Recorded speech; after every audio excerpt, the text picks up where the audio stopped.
บ่ห้องมือนี้ใครแน่ห้องมือวันจันทร์ค่ะมันไหนทนใหญ่ห้องมือนี้ใครแน่ไม่ได้ปลาดิ่งยินหน้าเสา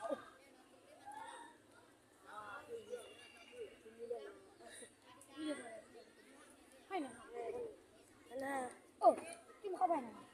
เกือบเลี้ยงครับใช่ถุงมือเอาไปใส่ใส่ก็ยาเขาตีอืม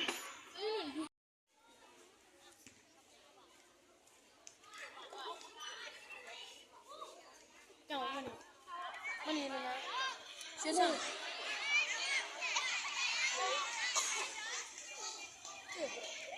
มาดิไม่อยากเอ้า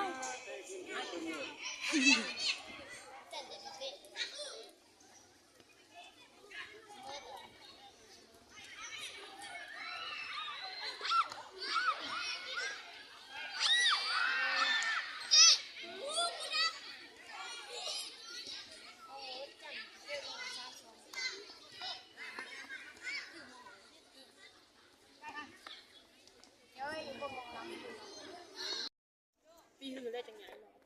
ย้ายมาที่ใช่ย้ายมาใช่ย้ายมาใช่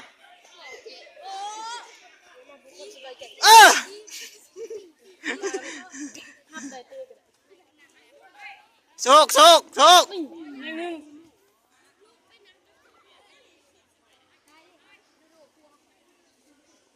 มันจะชงกับประชงนั่นมันหลอกไอ้เต้าอ่ะเอา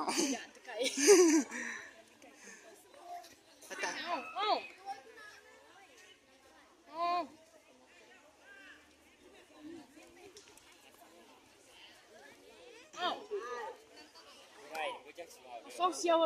บัวเจ็ดกับบัวซี อ้าวแสงนี่เองแสง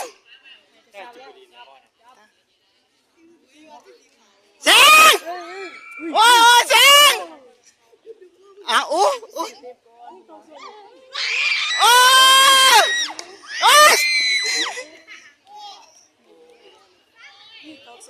ชีไปยิงเบิ้งบิ๊กชี ส่วนวิธีการยิงต้องค่ะ คาดใจดี ไว้สิกระโปงเนาะเลิกคะแนน